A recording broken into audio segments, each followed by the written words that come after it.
Todos nós, invariavelmente, em qualquer momento da vida, somos deparados pela justiça. Como entender a justiça? A justiça na Terra, ainda há muito tempo, ela é vista como sendo vingança. Infelizmente, ainda tem esse colorido. Às vezes as pessoas dizem assim, olha, eu não vou me vingar, mas Deus há de fazer justiça. Como uma forma indireta de dizer que eu serei vingado pela justiça de Deus. Em meio a essas reflexões, encontramos um sem número de disparates, desde aqueles que desejam fazer justiça com as próprias mãos, analisando a situação dentro de um único ângulo, sobretudo aquele que lhe fere o interesse pessoal, o narcisismo em algum aspecto, alguma razão, ou mesmo nos ângulos comuns da vida, variados, onde interesses de grupos, de classes, de pessoas defendem a parte que julgam ter por direito no espaço da vida, não apenas no que toca aos assuntos materiais, mas também os assuntos sentimentais, os assuntos morais, as crenças, valores, tudo isso que está nos envolvendo. Como praticar a justiça? Isso é algo tem sido um grande desafio à inteligência humana. Os códigos que orientam as ações, elas vêm desde a antiguidade, com os códigos de Hammurabi, na Suméria Antiga, há outros códigos na Babilônia, em outros povos que igualmente foram fazendo os seus códigos, o direito romano, com toda a sua beleza, e que criavam condições. E quanto mais a civilização vai se desenvolvendo, vai se tornando complexa, mais os direitos vão sendo estudados, vão sendo trabalhados. Desde que surgiu a internet, somente muito recentemente está se discutindo os direitos das pessoas, a proteção de dados, a maneira com que nós podemos usar as redes sociais, mas até bem pouco tempo, não só não existia internet, era algo desconhecido na civilização, como igualmente não havia um cuidado com a proteção de dados das pessoas. Os dados, o que seriam esses dados? São as informações a respeito de todos nós. Dados que podem ser usados para nos proteger, nos alavancar, sermos ajudados, ou dados que podem ser usados por outros para ferir aquilo que nos compete dentro da própria vida. Então, nós estamos vendo que, dentro de momentos de decisão, como ajudar a nós mesmos, aquilo que a gente deseja é justo, aquilo que o outro quer e vir me procurar é justo, o quanto eu posso buscar de ajuda com alguém, o quanto eu posso postergar a ajuda a alguém. São muitos ângulos para se entender a justiça. Não é em vão, Allan Kardec, quando faz um estudo das leis morais na terceira parte do Livro dos Espíritos, ele toma por base os 10 mandamentos da lei de Deus. Antes de entrar nas leis propriamente ditas, ele faz um estudo sobre a moral e depois começa a estudar as leis, em que uma vai decorrendo da outra. E ele, antes de entrar no conhecimento de si mesmo, que é a culminância do conhecimento das leis morais, ele faz o estudo da lei de justiça, de amor e caridade. Observa bem que o codificador, na sua intuição e na sua inteligência, e naturalmente dentro da sua missão, não fala somente lei de justiça. Ele fala lei de justiça, de amor e caridade. Não se conhece a justiça sem que os outros dois estejam juntos. No fundo, a justiça e o amor, ela quase se confundem. Mas a nossa inteligência, a nossa cognição, ela não consegue ainda fazer essa distinção. É muito limitada ainda a nossa capacidade de estabelecer o que é o amor e o que é a justiça. Mas se eu amo essa pessoa e entrego a minha devoção a essa pessoa, eu estou sendo justo com ela naquilo que ela precisa. É exatamente o que ela precisa.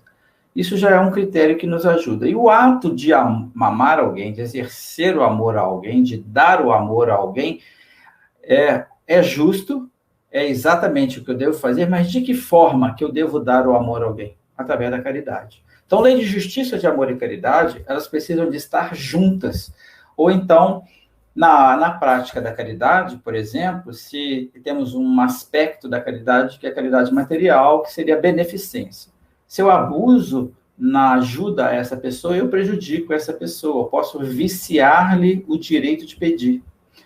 Ou eu posso viciar o meu próprio direito de doar as coisas. Por exemplo, quem ajuda com ostentação perdeu o aspecto da justiça, porque ajuda humilhando. Já deixou de ser caridade e está faltando com o amor. Então, são situações que nos tocam, que mexem com a natureza da nossa personalidade. Então, não dá para entender a justiça, e toda a justiça humana, tal qual nós vemos hoje, a sociedade, eu vou falar da sociedade brasileira, nós ainda nos conformamos silenciosamente em que os condenados, eles sejam condenados pelos seus crimes, ou quando aguardam a sentença, o julgamento, que eles fiquem amontoados como bestas humanas, como criaturas sem qualquer valor humano, amontoados em presídios e, às vezes, em penitenciárias, mais em presídios, em condições de vida subhumana, né? Uma cela de 40 metros quadrados, ou às vezes um pouco maior, com 90, 100 pessoas, não consegue, para dormir, dorme no chão, não pode dormir de lado, tem que dormir de barriga para cima, não pode fazer barulho, tem horário de ir no banheiro, não pode, tanto não pode, né? O indivíduo já está preso e ele vive em condições subhumanas. Nós achamos que, a sociedade acha que isso é correto, acha que tem que dar boa vida, então não tem que ter televisão, não tem que ter um banho direito. Veja bem, permeia o sentimento das pessoas, um sentimento de vingança muito grande. Pessoas, quando têm o sofrimento de injustiças consigo mesmo, com seus familiares, vão à sociedade para promoverem a difamação daquele que é o criminoso. Nós temos que ter muito cuidado com isso, porque agregar taxa de sombra ao mal praticado, o mal praticado pelo outro é a responsabilidade dele. Se eu acrescento taxa de sombra ao mal que ele praticou, aí é responsabilidade minha. Nós temos que ter essa lucidez a fim de podermos começar a tatear essa compreensão. Veja bem, aí o sentimento de justiça que remonta à antiguidade, né, nos registros que chegaram até nós, ele é inato. As pessoas começaram a entender que essa ideia, ela vem com cada um de nós. Eu não posso simplesmente tomar o que é do outro e ficar para mim, e deixar o outro sem. Igualmente, não posso tomar e dividir, porque o outro vai concordar. Aquele que tem que ter em si a noção que ele precisa dividir. Aquele que vai receber e que não tem, precisa entender que não pode tomar sem pedir. Isso começou a ser trabalhado desde a antiguidade, porque esse sentimento de justiça, nós devemos entender que o que desenvolve esse sentimento? O progresso moral. Deus não dá o sentimento de justiça. Quanto mais nós nos afastamos da crueldade, nossa sociedade no planeta hoje, ainda um planeta duramente vivendo expiação e provas, nós falamos muito otimismo em torno da regeneração. Antes de chegar à regeneração, teremos aí um período de transição planetária, que no dizer do benfeitor espiritual Vitor Hugo, pela mediunidade da dona Zilda Gama, não será inferior a 700 anos. Claro que na vida do espírito isso é um lance rápido, mas para nós que estamos aqui, é como pensar assim, não sei conceber o que seria a Terra daqui a 700 ou daqui a 1000 anos, no ano 3021. Como será que estará o planeta? Espero que esteja realmente com todas as faces da regeneração. Porque quando nós temos a oportunidade de ler, por exemplo, há 2000 anos, o que tem de diferente? Honestamente falando, o livro há 2000 anos, um romance psicografado, o Francisco Cândido Xavier, pelo Espírito Emmanuel, seu benfeitor espiritual. Estou mencionando isso porque isso tem uma carga de fama muito grande. Então, qual é a diferença moral de lá para cá? Talvez algumas impudências estejam cercadas pelas paredes, não sejam tão públicas como foi ao tempo de Nero, por exemplo, de Calígula, de Adriano e outros, onde a devassidão imperava na sociedade romana. Não quer dizer que isso diminuiu nossa sociedade, pode estar mais reservada entre paredes, mas a violência de matar pessoas continua. Emboscar pessoas, trucidar pessoas violentamente, continua. O noticiário está aí. Basta olhar a estatística. Ainda que estudos recentes do Steven Pinker, por exemplo, vêm dizer que a violência está diminuindo, certamente, porque está havendo um progresso moral, o amadurecimento do senso moral. E quando Kardec indaga no Livro dos Espíritos sobre a crueldade, e ele diz da falta de senso moral, os Espíritos o corrigem. E diz, não dizeis da falta de senso moral, porque o senso moral é inato, mas dizeis da falta do desenvolvimento do senso moral. Se Deus não dá o sentimento de justiça, e nós temos que desenvolver a nossa inteligência para compreendê-lo, nós temos que procurar cada vez mais o nosso progresso moral para melhor compreender a justiça, quanto mais a sociedade e os indivíduos progridem moralmente, e isso nos dá uma pista importante, melhor será a justiça aplicada nessa sociedade. Então, o trabalho que, por exemplo, a doutrina espírita faz na divulgação dos ensinamentos de Jesus, a respeito da justiça, a cada um segundo as suas obras, não fazer ao próximo aquilo que não gostaria que fosse feito contigo, dai a César o que é de César, são muitas passagens de Jesus se referindo à justiça. E ele estava calibrando as relações sociais, a vida humana, em vários aspectos. Seja o aspecto econômico, quando era o momento de pagar o imposto, e ele não tinha dinheiro, e procurado por Pedro, dizendo, olha, estamos sendo cobrados para pagar o imposto. E Jesus diz a ele, vai, lance a vara, pesque o peixe, abra o peixe, tire a moeda e pague o imposto para nós dois. Então, veja bem, o trabalho de Pedro que faz o pedido. O trabalho nosso que pedimos por alguém. Que Pedro foi pedir por ele e também por Jesus. Mas ele não falou, ele falou que eles tinham que pagar. Então, o lance é que ele entra com a intercessão. E Jesus dá a concessão. Essa é a nossa situação na vida. E Jesus mostra que o pagamento do imposto, que é um cumprimento de um dever, ele depende do trabalho. Ali, naquele momento, ele coloca Pedro para trabalhar. E vai dizer que o tesouro que nós precisamos, os recursos materiais que nós precisamos, vem do trabalho. Daí a pesca. No caso do Pedro, pescador, ele vai, faz a pesca, encontra ali o elemento. O ensinamento de Jesus ele é muito profundo, como todos eles, naturalmente. Não estou querendo fazer lugar comum com essa frase. Mas essa passagem da moeda dentro do peixe, Jesus não materializou uma moeda, nada. Ele apenas sabia que aquele peixe tinha engolido uma moeda. E sabia que aquilo era suficiente. Poderia ter sido outro meio, por uma outra forma. Mas é um dinheiro que resulta do trabalho.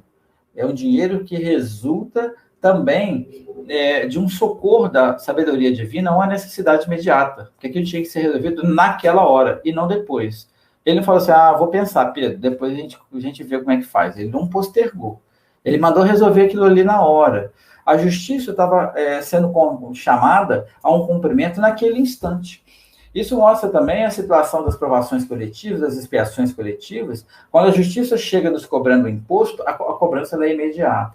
Nós temos visto aí hoje, na pandemia do coronavírus, que essa cobrança está sendo imediata para muitas pessoas, na verdade, para todos nós.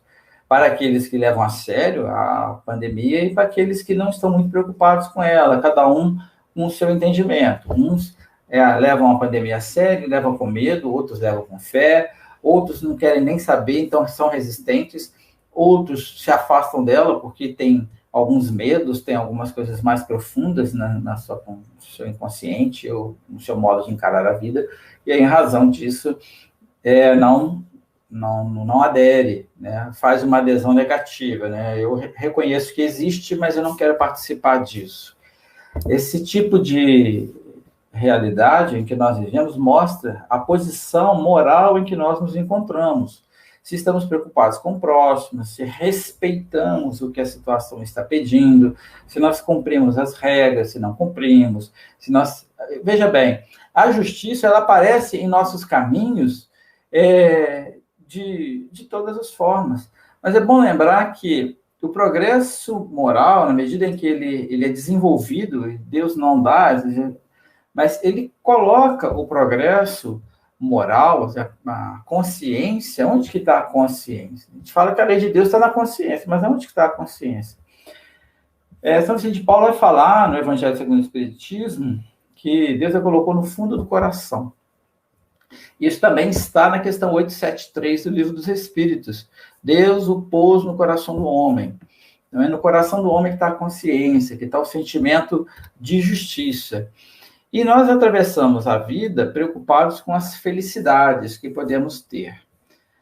No fundo, a melhor felicidade que nós podemos ter é de estar trabalhando sempre. É de estar lutando sempre. Não ficarmos acreditando em descansos prolongados, em vidas sem problemas, em vidas que, ao olhar de muitos, seria até tediosa passar horas vazias.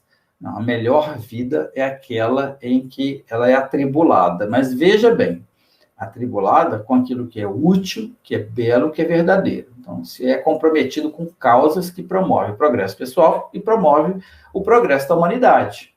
Porque para arrumar sarna para coçar é muito fácil. Afinal de contas, ninguém precisa de ajuda para errar. Você erra sozinho. Mas para acertar, nós precisamos da ajuda uns dos outros. Então, se eu sou um indivíduo comprometido com várias causas da educação, causas humanitárias, causas sociais que promovem o desenvolvimento, que promovem a melhoria, que saneia determinados grupos sociais que precisam de uma oxigenação nas suas concepções, se eu levo adiante a palavra, o pensamento da doutrina espírita, jogando luz, interpretando os vários ângulos dentro da sociedade, e do cristianismo, o pensamento de Jesus, se eu faço isso em todos os momentos, em todos os lances da minha vida, eu estou contribuindo para o progresso geral. Se eu estou o tempo todo envolvido em rancor, em mágoa, ressentimento, em reclamação, eu estou o quê? Estagnado. Eu estou parado, como uma água parada. E conforme o grau de rancor e mágoa que eu tenho, eu me torno um indivíduo pantanoso, eu acabo me afundando naquilo ali. Eu não ando, não saio do lugar. É como se eu estivesse com os pés presos em lamas que não permite a movimentação. Quem já brincou aí na infância, né? Eu venho de uma geração que a gente brincava na lama, brincava ou andava em muitas estradas do interior, ainda hoje, que são de terra. Nesses lugares as crianças brincam, e às vezes, ou então um carro que atola, ou outra situação. Quanto mais fundo tiver o pântano, menos a gente vai caminhar. Mais raso a gente consegue caminhar um pouquinho. Mas é uma situação pantanosa. E essa situação pantanosa nos leva à estagnação. E que é isso que me leva à estagnação? Rancor, mágoa, ressentimento, quando não temperados por ódio. Às vezes é um ódio difuso, tem pessoas que estão com raiva o tempo todo e não sabem explicar por quê. É preciso buscar em si as razões disso. Então, a completa felicidade, Kardec estuda para nós, junto com os espíritos superiores na codificação, prende-se à perfeição. Isto é, a purificação completa do espírito.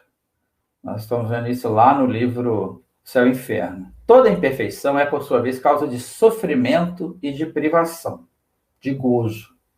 Do mesmo modo que toda perfeição adquirida é fonte de gozo e atenuante de sofrimentos. Vamos explicar isso. Vamos começar aqui pela perfeição adquirida.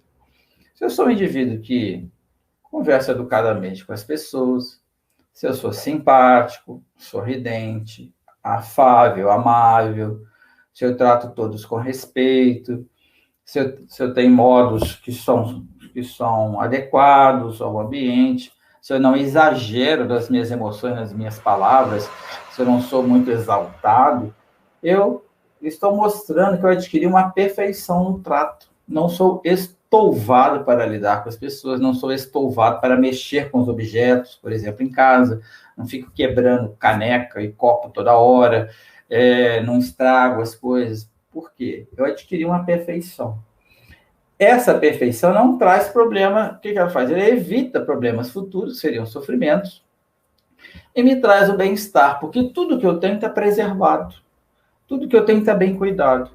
Se eu transfiro isso para as relações afetivas, se eu trato bem os meus amigos, se eu tenho carinho com eles, se eu tenho um modo educado de ser com as pessoas, se eu não sou ríspido, se eu não uso palavras chulas, se eu não crio, não estou criando problema. Porque se eu tenho essa imperfeição, e que às vezes o barato é xingar, por exemplo. Há quem ache, e fala muito nome feio, mas isso é inadequado.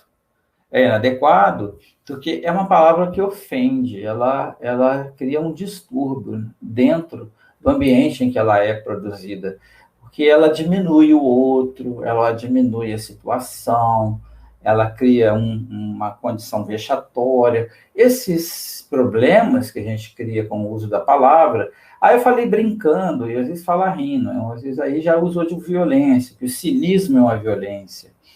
Essas práticas que são ser sádicos, né, no uso da palavra. Eu falo mesmo que eu penso, jogo na cara dos outros, outro que se dane. Não, isso daí é violência.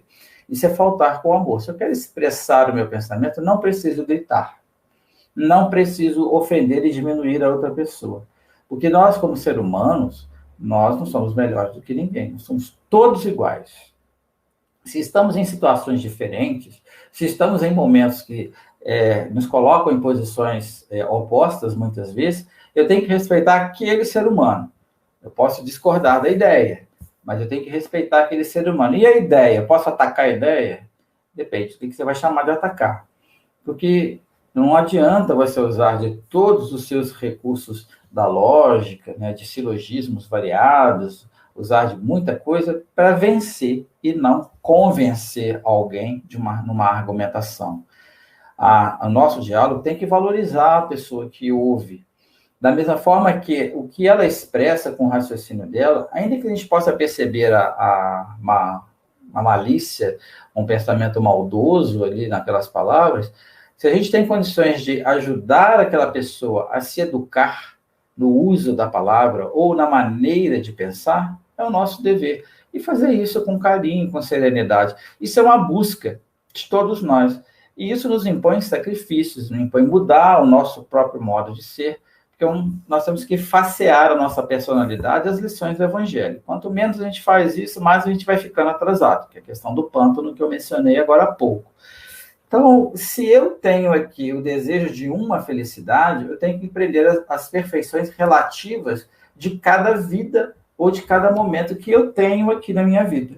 E cada situação pede uma perfeição, vamos dizer assim, que vai se tornando complexa na medida que a gente vai evoluindo. Outros graus de aperfeiçoamento vão surgindo para nós com graus de profundidade. Quando olhamos a história de Célia, em 50 anos depois, ou de Alcione, o mesmo personagem espiritual, o mesmo espírito, que mostram a vida num grau moral altamente elevado, e decidimos, se temos essa consciência e decidimos viver aquilo, mais perfeições a gente vai adquirindo e mais luz vai chegando em nós, mais intuições nós vamos captando e melhorando o ambiente de amor à nossa volta, sem precisar de escalar o Everest. Isso acontece no dia a dia e acabou. Cada um de nós temos entendimentos muito distintos sobre o que é a justiça, porque nas justiças as paixões se misturam. E se misturam confundindo a nossa maneira de ser. Por quê? O bem e o mal que a gente faz decorre das qualidades que nós possuímos. Quanto mais virtudes adquirirmos, menor será o mal que a gente poderá vir a praticar. Não fazer o bem quando podemos é, portanto, resultado de uma imperfeição. Eu sou chamado a ajudar alguém e eu não vou. Estou cansado, sei, estou achando essa pessoa desagradável. E eu posso fazer o bem, não faço. E às vezes é só uma mensagem, uma palavra, uma visita rápida. Hoje a visita está limitada, mas então, um sem número de pequenas coisas que a gente pode fazer e não faz, e fica reclamando por que Deus não deu mais chance, por que ainda eu vejo fulanos que têm grandes dons, grandes capacidades, grandes oportunidades, e eu nada. Porque as coisas pequenas do dia a dia eu ainda não estou fazendo. Estou mostrando para Deus que se eu não sou fiel no pouco, como ensina Jesus, como é que eu vou ser fiel no muito? Só para poder engalanar minha personalidade e dizer quão importante que eu sou e me autoafirmar nas coisas que eu estou fazendo e que não me pertencem, afinal de contas, as obras que nós realizamos, elas pertencem a Deus. E aqui na Terra é Jesus que é o Senhor da vida. Em nome do Pai do Céu, em nome de Deus, Jesus é o Senhor da vida. Uma vez, Divaldo Pereira Franco, preocupado com uma determinada situação que ele viveu, ele fez um pensamento sobre Jesus. O quanto que Jesus teria noção do que estava se passando. Ao que a sua benfeitora espiritual, Joana de Ângeles, lhe aparece e diz: meu filho, nunca penses que o Senhor não sabe. O que ela estava dizendo para ele? Tudo o que se passa, vou me limitar agora ao planeta Terra, tudo o que se passa ao planeta, dentro do planeta Terra, claro que é mais, mas vou me limitar ao planeta Terra. Jesus sabe. Ele mesmo afirmou que eu conheço as minhas ovelhas uma a uma. Uma a uma. Ele sabe o nosso nome, ele sabe a nossa história, ele sabe as nossas lutas, as nossas dores. E como mestre, além de ser o Senhor da vida, ele é mestre, como ele mesmo disse, ele dispensa as lições mais adequadas ao nosso desenvolvimento e crescimento espiritual. Então, se a gente pode fazer o bem, façamos o bem. Toda imperfeição é fonte de sofrimento. Qualquer uma. Façamos uma autoanálise e vejamos em nós o que ainda que nós fazemos que prejudica os outros. É o que fala o benfeitor espiritual Bezerra de Menezes. Devemos começar a corrigir em nós aquilo que prejudica os outros. Então, veja bem, a imperfeição ela é fonte de sofrimento. E o espírito deve sofrer não somente pelo mal que fez, como pelo bem que deixou de fazer na vida terrestre, mas também na vida espiritual. Também na vida espiritual. Olha, entre uma encarnação e outra, que é o que é definido lá no Livro dos Espíritos como erraticidade, essa erraticidade, esse período, o espírito pode progredir muito, diz os espíritos a Kardec. Muito, ele pode desenvolver muito.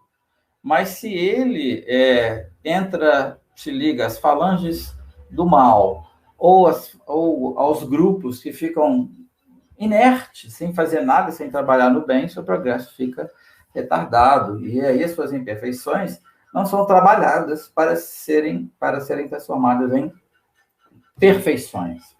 A definição divina de justiça está dentro desse princípio: respeitar os direitos dos demais. Todos temos direitos. Todos. É preciso entender o direito. É preciso entender aquilo que é de cada um. Eu não sei, não posso imaginar. Tem coisas que são universais. Por exemplo, o respeito à vida, a integridade da vida, a dignidade humana. Tudo isso faz parte de uma linha geral de entendimento que nós devemos ter. Isso está na nossa ação comum do dia a dia. Mas tem direitos que, para serem compreendidos, nós temos que perguntar. Se a gente vai numa tribo indígena, por exemplo, fazer uma visita, a gente tem que procurar entender como é o direito ali. Como vai em um outro país, ou mesmo na casa de uma outra pessoa, nós temos que perguntar como que as coisas acontecem. Respeitar esse direito. Na minha casa é assim, eu gosto de fazer assim. Não, na sua casa, no seu ambiente. Mas quando diz respeito à subjetividade daquele grupo de pessoas, eu tenho que respeitar. Eu tenho que ser capaz de compreender o direito que cada um tem de pensar. Se eu for na casa de uma pessoa que ela gosta de uma imagem, e ela põe lá o nome de todo mundo, faz uma prece, faz alguma coisa lá, ligada a uma devoção qualquer, eu como espírita, então eu não gosto de imagem. E eu vou criticar quem tem? Não, absolutamente. Eu não tenho esse direito. Eu tenho que respeitar o direito daquela pessoa de interpretar a vida e a sua fé da maneira como ela é capaz de compreender. Se me perguntarem, eu posso explicar como a doutrina entende e como eu entendo, mas nunca impor àquela pessoa e sugerir que ela mude o ponto de vista que ela tem. Eu não sei o que ela ancora emocionalmente. Quantos de nós precisamos de uma bengala? Conversando outro dia com um amigo, que a gente fala assim, nossa, a gente tem tantas atividades, né? A gente foi falando das atividades que cada um fazia, eu falei assim, tá faltando só atividade física, né? Aí ele riu bastante e falou assim, eu resolvi isso. Eu consegui me prender um compromisso com um personal trainer e aí eu estou fazendo atividade física. Ele falou assim, eu precisei dessa bengala. Falei, a gente precisa dessas bengalas. Então, durante um tempo, a gente precisa de ter uma amizade que nos estimule a estudar a doutrina, a participar das reuniões, a ajudar nos trabalhos, um ajudando o outro na lei de fraternidade, na lei de cooperação mútua.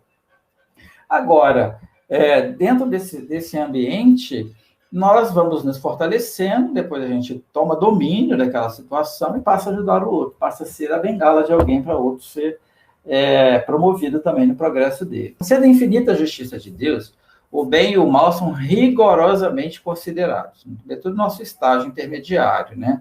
Não havendo uma só ação, nenhuma ação, um só pensamento mal que não tenha consequências fatais, ou seja, de fatalidade, né?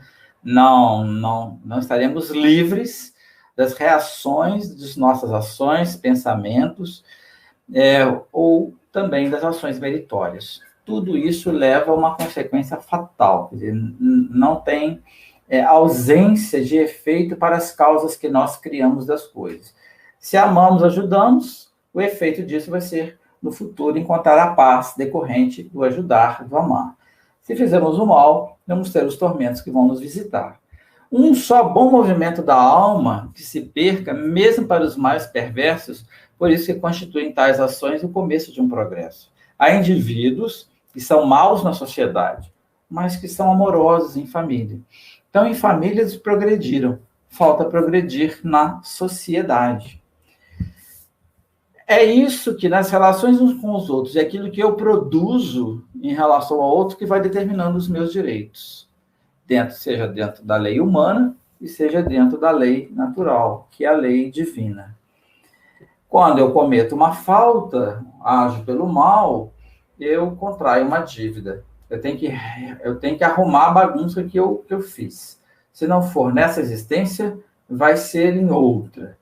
Mas é preciso ver o seguinte, se eu quito uma dívida e arrumo outra, eu não saio do lugar. Eu vou sofrer, seja no mundo corporal ou no espiritual, as consequências das minhas imperfeições. Se eu já quitei uma vez, não preciso de quitar 2 vezes a mesma coisa. Mas por que eu passei tantas vezes pela mesma coisa? Não há uma regra absoluta para isso, porque cada caso é um caso. Tem pessoas que passam por experiências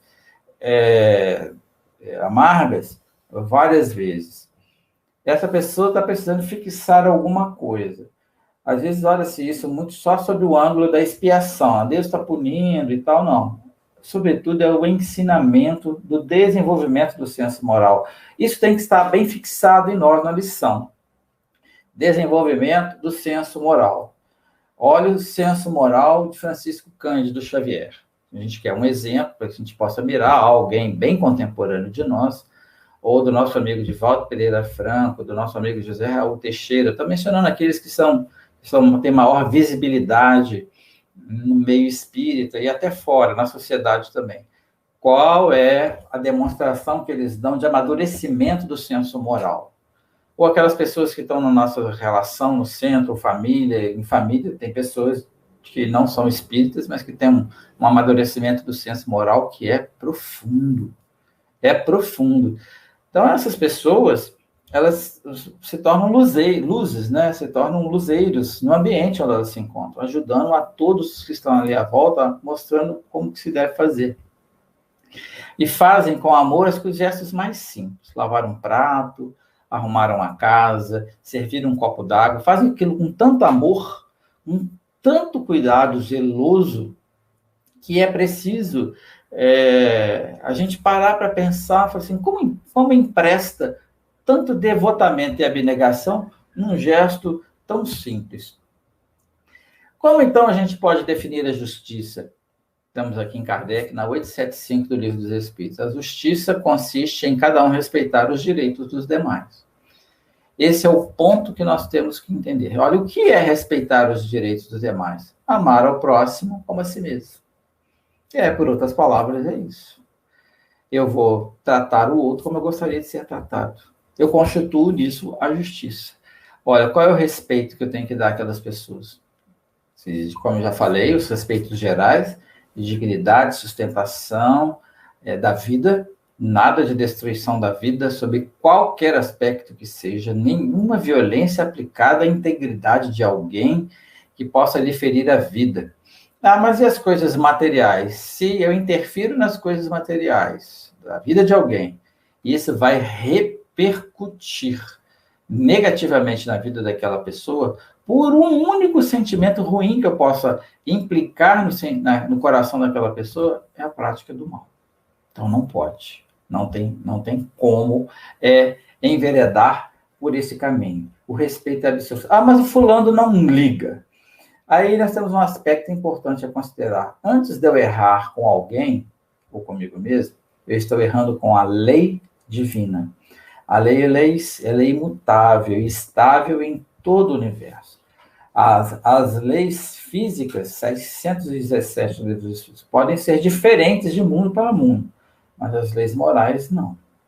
O que nós podemos ter é uma adequação das leis morais, porque quando se trouxe lá os 10 mandamentos, quando ele foi ditado lá, levado até Moisés, lá no Monte Sinai, eram 10 mandamentos que até hoje a gente não consegue viver esses 10 mandamentos, né? É curioso observar isso, como que passados aí 3.500 anos, mais ou menos, ainda não adulterarás, não furtarás, não pronunciarás o nome de Deus em vão, que é o segundo mandamento, né? Não cobiçarás a mulher do próximo, nem seu boi, nem seu cavalo, ou seja, o contrário, né? O homem também, ou seja, o parceiro, né? O cônjuge, né? O afeto do outro. Essa situação que está aí há 3.500 anos, nós ainda estamos aprendendo isso. Aí Jesus, para nos ajudar, veio ao mundo e falou, gente, bota a caridade aí para ver se acelera isso. Ainda não foi suficiente, manda a doutrina espírita para nos esclarecer, olha, tem consequências espirituais muito graves, conforme as suas ações más, e tem consequências espirituais muito duras, tem consequências espirituais muito maravilhosas para quem faz o bem. Repetindo, tem consequências espirituais muito duras para quem pratica o mal, e tem consequências espirituais muito felizes para quem pratica o bem. Não uma relação maniqueísta, não é uma filosofia, não é uma discussão aqui filosófica entre o bem e o mal. É uma simples condição da lei natural de causa e efeito. E não precisa de ir muito longe, isso está na própria vida. Se a gente come demais, come inadequadamente, o organismo vai reclamar. O organismo vai dar seu sinal. Isso vale em todos os instantes. Então, queira cada um para os outros o que quereria para si mesmo. No coração do homem, imprimiu Deus a regra da verdadeira justiça, fazendo que cada um deseje ver respeitados os seus direitos. Se eu quero ter o meu direito respeitado, eu tenho que respeitar o direito do outro. Mas, veja bem, isso coloca nós numa condição, assim, muito bela, porque esse critério de cada um querer para os outros o que quereria para si próprio, o que do contrário não é válido, né? Porque a sublimidade, um parêntese aqui, que a religião cristã ela tem uma sublimidade em que ela toma o direito pessoal por base do direito próximo. E não o direito do próximo com base no meu direito pessoal. Coloca a responsabilidade da justiça na mão do indivíduo. Eu sou o aplicador da justiça. Eu sou aquele que entrega a justiça à sociedade. De que jeito? Olha, como não tem sentido eu querer o mal para mim mesmo, porque aí já quem está nessa condição já está com problema, né? Porque está querendo o mal para si mesmo. Quem quer o mal para si mesmo, o que não é natural, porque o natural é querer todo o bem para si. Se eu quero o bem para mim, se eu quero tais coisas todas para mim, então eu não posso querer algo diferente para as outras pessoas. Se eu vivo em sociedade, ela me cria obrigações especiais. A primeira de todas é respeitar os direitos dos semelhantes. E, por sua vez, também a vida social outorga direitos e impõe deveres recíprocos. É comum vermos as pessoas muito preocupadas em reclamar os seus direitos. Tem vários movimentos aí pelos direitos, só um movimento, etc., pelos direitos das pessoas nessa, aí vai por aí fora um monte de condições.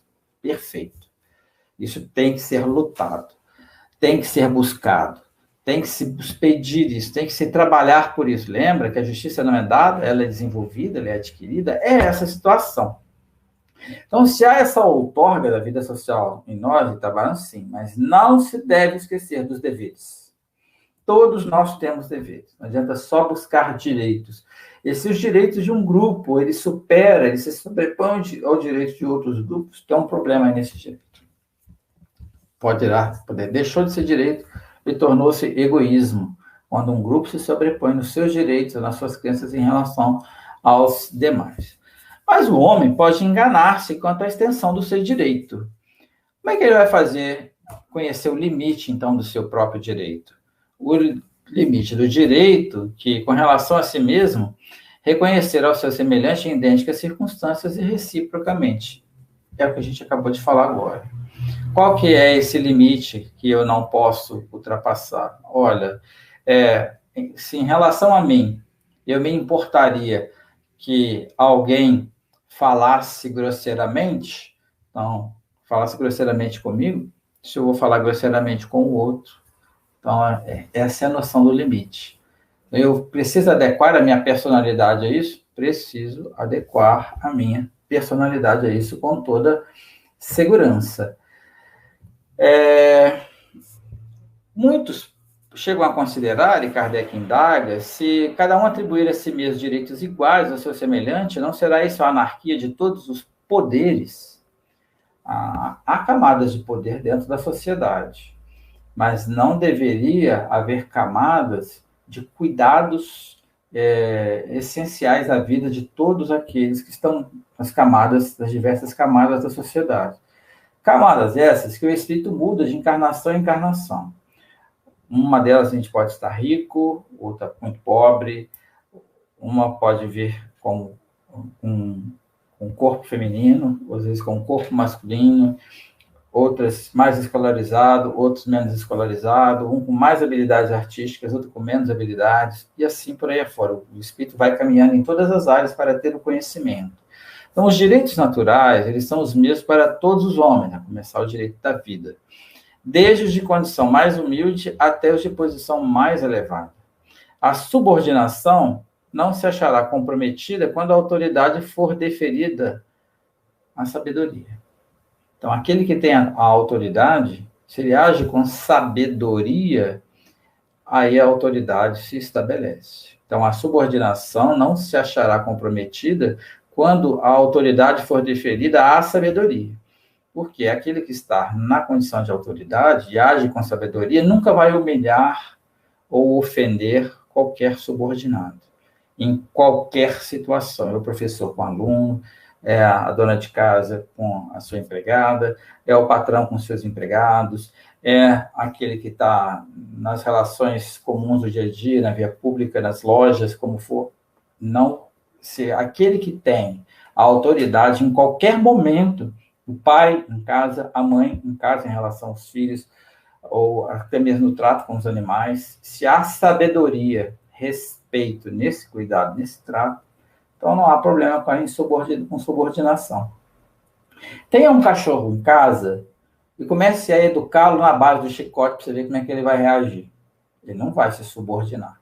Mas eduque-o adequadamente, ele vai ficar um primor de graciosidade na educação dele. Se isso vale para os animais, que não dirá para nós que estamos com a inteligência mais amadurecida no processo evolutivo? A justiça divina coloca para nós um tripé essencial para o aperfeiçoamento. Na condição de nós desfraudarmos a justiça divina, enfrentaremos dificuldades. Esse tripé é o arrependimento, a expiação e a reparação. Quero fazer um destaque aqui. Quando Paulo ele encontra Jesus a caminho de Damasco, ele vai até Damasco, lá ele fica hospedado, Ananias vai lá, cura-lhe os olhos, e ele já quer sair pregando Jesus para todo mundo. Vai lá. Vai na sinagoga, vira um furdúncio, uma confusão danada. Seus antigos amigos viraram as costas e, enfim, não deu certo. Para ir adiante, ele foi atrás do velho mestre, Gamaliel, que morava em Palmira, seus familiares em Palmira, uma cidade muito bela, que Otávio Augusto foi um imperador que gostava muito daquela região. Lembrando que naquela época, aquelas regiões elas eram ocupadas pelo crescente fértil, que vinha lá do Iraque, entre os rios Tigre e Eufrates, fazia a meia-lua, que era uma região muito de florestas, verdejante, o lugar era lindo. Aquilo desertificou com as cruzadas durante a Idade Média, porque os cruzados, aquelas guerras todas, precisavam de árvores para fazer paliçadas, para fazer lanças, para fazer lenha, enfim, acabaram com todas as florestas que tinha naquela região. Daí a desertificação de Israel e também do Oriente Médio. Mas o crescente fértil era muito belo. A cidade de Palmira foi embelezada por Otávio Augusto com muitas obras romanas. E perto de Palmira tinha um oásis chamado Oásis de Dan. Hoje, o Oásis de Dan está dentro da área urbana de Palmira. E ele foi encontrar com Gamaliel, que estava um pouco afastado, eles conversam, o Gamaliel entrega para ele uns escritos de Mateus, que ele havia ganhado de Pedro, quando ele estava em Jerusalém, e ele vai lá para o oásis, fica lá 3 anos, meditando, orando, meditando e orando, e ele ainda vai, depois de arrumar outra confusão lá em Damasco, ele vai para Tarso, cidade lá do seu pai, que o desterra completamente, não quer saber dele, dá uma ajuda financeira para ele, aonde ele encontra aquela linha de raciocínio, né, onde ele vai dormir na zona rural da cidade de Tarso, ele ouve aquelas 4 palavras de Abigail, que, né, é um emblema, e ele aplica aquilo ali na vida dele. Ou seja, ele entrou em arrependimento por tudo que ele fez. Ele gastou 3 anos no oásis de Dan. Depois ele gasta mais 3 anos trabalhando como tecelão. Ele trabalhou no oásis de Dan como tecelão e mais 3 anos, até o final da vida, trabalhando como tecelão, mas meditando. E como ele não tinha assim, tantas habilidades para ainda fazer as pregações, mesmo tendo passado por Jerusalém, o pessoal não ter acatado ele muito bem lá na Casa do Caminho, ele vai lá para Tarso, na sua cidade natal, é considerado um louco pacífico, e ele fica conversando com todo mundo, fica lá amando a todos, perdoando a todos, esperando o momento de agir, porque ele entrou no arrependimento, ele passou por expiações a vida inteira por tudo que ele fez, ele foi apedrejado, ele foi preso, açoitado, chicoteado, rasgado, perdeu tudo, todas as humilhações, e na reparação ele compreende que quando ele se despede de Jerusalém a caminho de Roma, onde todas as pessoas estavam ali para despedir, ele entende que ele reparou com a alma do povo de Jerusalém, com a alma do povo de Israel, que vai lá agradecê-lo na sua despedida para Roma, ele entende que ele reparou. Então, esse é o nosso trabalho de arrependimento, expiação e reparação, que é a lei de justiça, de amor e de caridade. Olhando esses 3 itens, eles se encaixam perfeitamente. Que Jesus nos abençoe, nos ilumine, nos ampare, nos conceda sempre muita harmonia nas ações da nossa vida, de modo a praticarmos a justiça em toda a sua pureza, que é praticando o amor ao próximo. A gente pode amar muito, mas é preciso acrescentar um amor maior, que é o amor da caridade, porque promove, porque ele desenvolve, porque ele faz o indivíduo se tornar melhor. Isso é a caridade moral, a caridade da palavra, a caridade da escuta, que todos nós podemos desenvolver em nossas vidas. E todos os dias, se agregarmos pensamentos, apelos ao alto, para pessoas que estão sofrendo, ao longo do dia, às vezes a gente fala assim, eu não quero ficar parado 1 hora rezando. Mas ao longo do dia a gente pode fazer rápidas e pequenas orações, invocações ao alto, para que proteja tal e tal pessoa que está doente, que está sofrendo, que está enfrentando dificuldades extremas, ou por nós mesmos, ou por nossos familiares, ou por nossos governantes, pela sociedade, por toda a situação que estamos vivendo no mundo. Nós vamos agregando ao longo do dia vários períodos de 2, 3 minutos de oração, de pensamentos bons.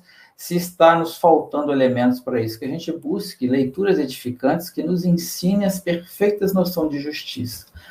Deixo aqui a menção ao livro Ação e Reação, benfeitor espiritual, André Luiz, pela mediunidade, de Francisco Cândido Xavier. Lá são estudados vários aspectos da lei de ação e reação sob a ótica da lei de justiça, de amor e caridade. Então, vale aí a busca de todos, em meio a muitos outros livros que trazem o tema para nós.